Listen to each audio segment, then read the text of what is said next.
Hello everyone, welcome to our channel.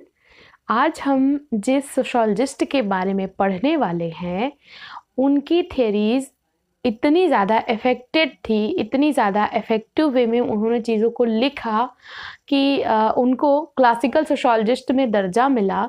लेकिन उनकी जो कुछ सिद्धांत थे उनकी वजह से उनको उपेक्षित किया गया, उनके सिद्धांतों को शुरुआत में इतना ज़्यादा महत्व नहीं दिया गया।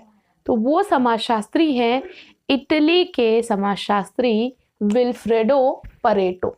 ठीक है, परेटो जो कि इटली के समाजशास्त्री थे, इनकी जो कृतियां हैं बहुत ही ज़्यादा महत्वपूर्ण हैं समाजशास्त्र के क्षेत्र में। इन्होंने बहुत अहम योगदान दिया।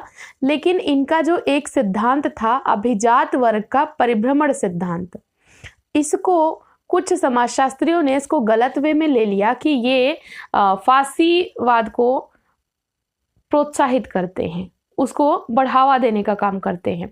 फासीवाद जो कि एक तरीके से अधिनायकत्व की तरफ ज़्यादा जोर देता है, अराजकता की तरफ ज़्यादा जोर देता है, जो सुप्रीम होते हैं उनको ज़्यादा महत्व देता है, जो लोअर क्लास के लोग होते हैं उनको इतना ज़्यादा इम्पोर्टेंस नहीं देता है। तो इनके सिद्धांत को बोला गया कि ये फासिस्ट को प्रमोट करते हैं, इसीलिए इनको कहा गया कि ये फासीवाद के पैगंबर हैं। हालांकि ऐसा नहीं था, लेकिन फिर भी इनके सिद्धांत को कहा गया कि ये फासीवाद के पैगंबर हैं, विल्फ्रेडो परेटो। जो परेटो थे ये समाजशास्त्र को एक लॉजिकल साइंस बनाना चाहते थे। ये कहते थे कि समाजशास्त्र में जैसे भौतिक विज्ञान, रसायन विज्ञान और जो अन्य प्राकृतिक विज्ञान हैं, उनमें जिस तरीके से अध्ययन होता है उन्हीं विधियों के द्वारा समाजशास्त्र में भी अध्ययन किया जाना चाहिए। मुख्य चीज़ है कि आप वैज्ञानिक तरीके से अध्ययन करो, फिर चाहे वो कैसी भी हो। ऐसा नहीं है कि हम सिर्फ उन्हीं चीज़ों का अध्ययन करें जो कि समाज के लिए अच्छी हों। जैसे कॉम्टे थे तो उन्होंने वैज्ञानिक विधि का बताया, तो प्रत्यक्षवाद को स्टार्ट तो किया, लेकिन उन्होंने कहा कि समाजशास्त्र का मुख्य कार्य है सामाजिक पुनर्गठन। तो ऐसी ऐसी चीज़ों की स्टडी करो वैज्ञानिक तरीके से जो कि समाज के पुनर्गठन में सहायक हो। लेकिन परेटो ने कहा कि वो चाहे अच्छी हो चाहे बुरी हो, हमें उसकी स्टडी करनी ही है। तो परेटो को बोला जाता है कि इनका जो साइंस है, जो भी इनकी कृतियां हैं, उसमें इन्होंने तार्किक प्रयोगात्मक विज्ञान बनाने की बात की है। समाजशास्त्र को तार्किक तरीके से अध्ययन किया जाना चाहिए। इसमें प्रयोग, परीक्षण, निरीक्षण, उसके पश्चात ही निष्कर्ष निकालने चाहिए। तो समाजशास्त्र को ये तार्किक प्रयोगात्मक विज्ञान बनाना चाहते थे। तार्किक प्रयोगात्मक विधि के आधार पर इन्होंने अध्ययन किया था। तो ये दो वर्ड कहीं भी आते हैं एग्जाम में तो आप सीधे परेटो लगाएंगे। इन्होंने एक कथन दिया जो कि बहुत ही महत्वपूर्ण है। इन्होंने कहा कि निरीक्षण, परीक्षण, तर्क के द्वारा सत्य की खोज करो, चाहे वो स्वर्ग बनाए या फिर नर्क। कहने का मतलब ये कि हमारा मेन पर्पस क्या है एज ए सोशोलॉजिस्ट, हमारा मुख्य उद्देश्य क्या है कि हम चीज़ों की खोज करें, तथ्यों को जाने, नियमों को जाने। तो तथ्यों की खोज करना हमारा मुख्य उद्देश्य है। वैज्ञानिक तरीके से हम अवलोकन करें, निरीक्षण, परीक्षण, इन सभी के द्वारा, प्रयोगात्मक विधि के द्वारा हम तथ्यों को उजागर करें कि समाज में क्या हो रहा है, क्या चीज़ है। हम तथ्यों को सामने लाएं, चाहे वो समाज के लिए वो तथ्य घातक हो, चाहे वो समाज के लिए अच्छे हो। मतलब कोई भी सिद्धांत है तो उन्होंने कहा कि समाजशास्त्री का पहला कर्तव्य है कि वो समाज के संबंध में तथ्यों को उजागर करे कि समाज में क्या है, इस चीज को वो सामने लाए, चाहे उसका जो सामने लाया सिद्धांत समाज के लिए अच्छा हो या फिर समाज के लिए वो बुरा हो। तो मुख्य कार्य है तथ्यों को सामने लाना, सत्य की खोज करना, ऐसा इनका मानना था। फिर चाहे वो स्वर्ग का निर्माण करे समाज के लिए या फिर नर्क का, मतलब चाहे तो उसमें अच्छाई हो या फिर उसमें बुराई हो। इनकी अध्ययन विधि क्या है, थोड़ा सा इसको समझ लेते हैं। तो परेटो, जैसे मैंने पहले बताया कि ये तार्किक प्रयोगात्मक विज्ञान बनाना चाहते थे। तो तार्किक का मतलब हुआ वैज्ञानिक, और विज्ञान में हमेशा अध्ययन किया जाता है क्या है का। तो परेटो ने कहा कि समाजशास्त्र क्या है का अध्ययन करता है। क्या है मतलब क्या चीजें उसमें हैं वर्तमान में, कैसा है, वो चीज़ क्या है, बस उसका वर्णन करना है। ये चीज़ नहीं बतानी है कि क्या होना चाहिए। जैसे समाज में सपोज दैट कि महिला साक्षरता दर कम है, तो हमें सिर्फ इसकी स्टडी करनी है कि महिला साक्षरता दर कितनी है। हमें ये नहीं पढ़ना है कि क्यों कम है और कितनी होनी चाहिए। ये सब अध्ययन समाजशास्त्र में नहीं होता है, ऐसा बताया परेटो ने। हमें ये अध्ययन करना है कि समाज में वास्तविकता क्या है, तथ्य क्या है। तो हमें फैक्चुअल चीजें अध्ययन करनी है, क्या है का अध्ययन करना है, क्या होना चाहिए इससे हमें कोई मतलब नहीं होना चाहिए। तो जो चीज है वर्तमान में हमें उसी का अध्ययन करना चाहिए। तो समाजशास्त्र क्या है का अध्ययन करता है। फिर इन्होंने कहा कि समाजशास्त्र जो होता है उसके जो सिद्धांत होते हैं वो किसी भी पूर्व अवधारणा से परे होते हैं। मतलब हमारे मन में पहले से कोई भी पूर्व अवधारणा नहीं होती। जैसे आप किसी नए पर्सन से मिलते हो तो थोड़ा बहुत आपने उसके बारे में सुन रखा होता है, तो पहले से ही आप एक अवधारणा बना लेते हो कि वो पर्सन ऐसा होगा या फिर वो चीज़ ऐसी होगी, वो ऐसी होगी।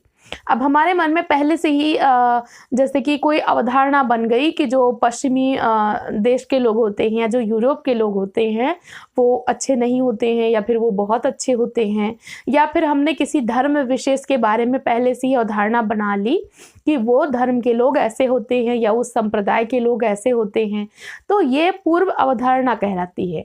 तो समाजशास्त्र किसी भी पूर्व अवधारणा को नहीं मानता। अगर आप समाजशास्त्री हैं तो आपका कर्तव्य है कि आप समस्त पूर्व अवधारणाओं को परे रख करके अध्ययन करें।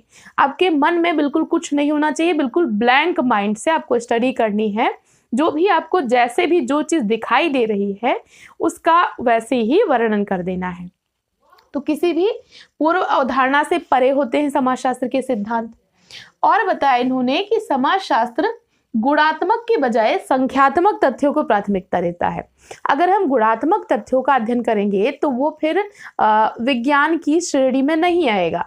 तो संख्यात्मक तथ्यों का हम अध्ययन करते हैं, क्वालिटेटिव डेटा अध्ययन करने की कोशिश करते हैं। अगर हम किसी व्यक्ति की मनोवृत्ति, उसकी प्रवृत्ति, इन सब पे कोशिश करें तो शायद वो कुछ हद तक डिफिकल्ट होता है। लेकिन जब हम संख्यात्मक डेटा लेने की कोशिश करते हैं, फैक्चुअल डेटा लेने की कोशिश करते हैं, तो वो चीज़ पॉसिबल होती है कि कितने परसेंट लोग ऐसा मानते हैं या कितने परसेंट लोग ऐसे करते हैं, कितने परसेंट लोगों की ये पसंद है, ये नहीं पसंद है। तो इस तरीके से गुणात्मक तथ्यों की बजाय संख्यात्मक तथ्यों पर समाजशास्त्र ज़्यादा जोर देता है अकॉर्डिंग टू परेटो। और चौथी चीज इन्होंने बताई कि समाजशास्त्र में मुख्य कार्य है हम सामाजिक नियमों को बनाते हैं, ना कि उपदेश देना। ठीक है, समाजशास्त्री होने के नाते हमारा मुख्य कर्तव्य है कि हम सामाजिक नियमों की खोज करें, सामाजिक नियमों को बताएं। तो सामाजिक नियम जानने की कोशिश करनी चाहिए, ना कि हमें उपदेश देना चाहिए कि ये चीज़ ऐसे होनी चाहिए, ये चीज़ ऐसे क्यों नहीं है, ये चीज़ ऐसे ऐसे क्यों नहीं है। तो उपदेश देना नहीं चाहिए। एक तरीके से जैसे कॉम्टे ने बताया कि पुनर्गठन करना चाहिए या फिर मानवीय धर्म की स्थापना करनी चाहिए, तो ये सब परेटो ने नकार दिया। परेटो ने कहा कि सामाजिक नियम बनाओ, सामाजिक नियमों का अध्ययन करो, उसकी स्टडी करो, ना कि उपदेश देने लग जाओ कि क्या होना चाहिए, कैसे होना चाहिए। ठीक, इसका नहीं, हम सिर्फ जो प्रेजेंट में है, जो भी चीज हमें दिखाई दे रही है वैज्ञानिक तरीके से हम सिर्फ उसी का अध्ययन करेंगे। अब देख लेते हैं इनके कुछ प्रमुख सिद्धांत। तो जो प्रमुखतः सबसे केंद्र बिंदु है वो है इनका सामाजिक क्रिया सिद्धांत। सामाजिक क्रिया को इन्होंने सबसे पहले क्रिया की अवधारणा को प्रस्तुत किया था। अब यहाँ पे आपके माइंड में थोड़ी सी कंफ्यूजन हो सकती है कि मैंने पढ़ाया था कि जो वेबर है तो उन्होंने भी क्रिया को आधार मानकर प्रयोग किया। तो यहाँ पे डिफरेंस ये है कि इन्होंने क्रिया की अवधारणा को प्रयोग किया फर्स्टली, और वेबर ने उसको आधार मान लिया। आधार मानने का मतलब है कि अपने सभी सिद्धांतों में उन्होंने क्रिया को ही केंद्र बिंदु रखा। ठीक, तो वो उन्होंने आधार मान करके सबसे पहले अध्ययन किया। और वैसे पूछता है कि सबसे पहले किसने किया, तो वो पेरेटो। तो पेरेटो ने सामाजिक क्रिया के 2 प्रकार बताए। 2 प्रकार कौन कौन से होते हैं? पहला है तार्किक और दूसरा है अतार्किक। ठीक, तार्किक में क्या होता है? तार्किक क्रियाएं वो क्रियाएं होती हैं जहां पर लक्ष्य और साधन दोनों समुचित रूप से होते हैं, उनका समायोजन सही तरीके से होता है। मतलब जैसे हमारे लक्ष्य हैं उसी के अनुरूप हम सोच विचार करके जब साधनों का चुनाव करते हैं तो वो क्रिया कहलाती है तार्किक क्रिया। और जो अतार्किक क्रिया होती है उसमें क्या होता है? तो उसमें लक्ष्य और साधन इनमें सामंजस्य नहीं होता। मतलब लक्ष्य कुछ और है, साधन हमने कुछ और चुन लिया, या फिर हमारा साधन कुछ और है, हमने लक्ष्य कुछ और बना रखा है, तो ये कहलाती है अतार्किक क्रिया। तार्किक में मैंने पहले भी बताया कि जैसे आपको कुछ बनना है तो उसके अकॉर्डिंग आपने साधन चूज कर लिए तो वो तार्किक एक्शन कहलाएगा। अतार्किक में आपके मन में कुछ भी आ रहा है, आपको करना कुछ और है, कर कुछ और चले जा रहे हैं। जितनी भी भावनात्मक क्रियाएं हैं, संवेगों के द्वारा, भावनाओं के द्वारा, इन सब के द्वारा जो भी क्रियाएं होती है वो सब अतार्किक में आती है। और जितनी भी सोच समझ करके क्रियाएं की जाएंगी वो क्या है में आएंगी? वो तार्किक में आएंगी। तो अतार्किक क्रियाओं को इन्होंने कहा कि ये क्रिया का मानवीय रूप होता है। मानवीय रूप मतलब मनुष्य अपने अकॉर्डिंग, अपनी फीलिंग्स को ध्यान में रखते हुए, अपने आवेग, संवेग, इन सभी के बहाव में आ करके एक्शन करता है। ये जो क्रिया का व्यक्तिनिष्ठ पक्ष होता है अतार्किक क्रिया। दो पक्ष होते हैं, एक होता है व्यक्तिनिष्ठ, एक होता है वस्तुनिष्ठ। तार्किक क्रिया जब व्यक्ति करता है तो वहां पे वो एज ए ऑब्जेक्ट चीजों को ट्रीट करता है। हमने कुछ भी सोच विचार करके किया, कोई भी चीज लॉजिकली कर रहे हैं तो वहां पे हमारे लिए हमारी फीलिंग्स नहीं आती हैं, हमारे इमोशंस नहीं आते हैं।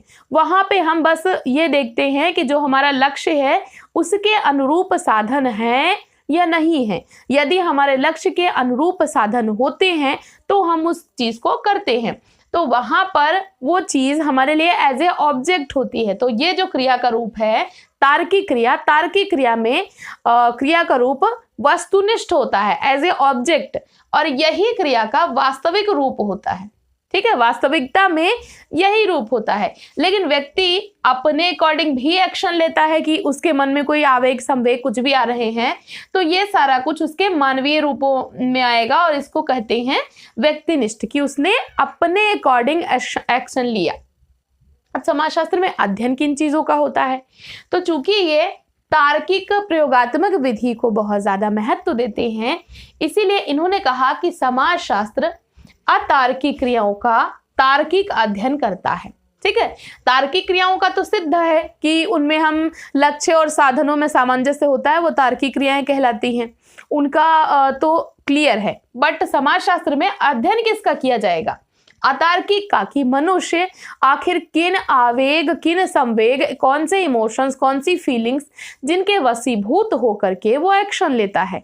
तो समाजशास्त्र में अध्ययन किया जाता है अतार्किक क्रियाओं का, वो भी तार्किक तरीके से, कि किसी ने कोई चीज करी, किसी ने किसी को गुस्से में थप्पड़ खींच के मार दिया। अब समाजशास्त्री अध्ययन ये करेगा कि वो कौन से आवेग थे, वो कौन से संवेग थे जिनकी वजह से उसने किया। तो वो व्यक्ति के जो व्यक्ति का पक्ष है उसके पक्ष से देखने की कोशिश करेगा कि क्यों उसने ऐसा किया। तो तार्किक अध्ययन किस तरीके से करेगा? वो जाएगा, अवलोकन करेगा, फिर उसके बाद कुछ कुछ चीजें परीक्षण करेगा। तो निरीक्षण, परीक्षण, प्रयोग के द्वारा फिर निष्कर्ष निकालेगा। तो अतार्किक क्रियाओं का तार्किक अध्ययन है समाजशास्त्र। समाजशास्त्र की विषय वस्तु अतार्किक क्रिया है और इसका तार्किक तरीके से अध्ययन किया जाता है, यानी वैज्ञानिक तरीके से अध्ययन किया जाता है। ठीक है, तो ये था इनका सोशल एक्शन की थियरी। नेक्स्ट में हम पढ़ेंगे कि जो व्यक्ति ये अतार्किक क्रियाएं करता है तो इनके पीछे क्या चीजें निहित होती हैं, वो कौन कौन सी शक्तियां हैं, वो कौन से फीलिंग्स, वो कौन से इमोशंस हैं जिनके वशीभूत हो करके वो करता है। क्योंकि जब हम कोई एक्शन करते हैं तो हम अपने मन में एक धारणा बना लेते हैं कि हमने ये कार्य इसलिए किया। यदि हम रो रहे होते हैं तो हम मन में पहले से ही बना लेते हैं कि हम क्यों रो रहे हैं, एक चीज हमारे दिमाग में पहले से ही होती है। तो वो कौन सी शक्तियां हैं, वो कौन सी चीजें हैं जो कि उत्प्रेरणा का कार्य करती हैं, जिनके वशीभूत होकर के व्यक्ति अतार्किक क्रियाएं करता है, इसके बारे में हम स्टडी करेंगे नेक्स्ट लेक्चर में। तब तक ऐसे ही पढ़ते रहिए, अपने गोल की तरफ आगे बढ़ते रहिए।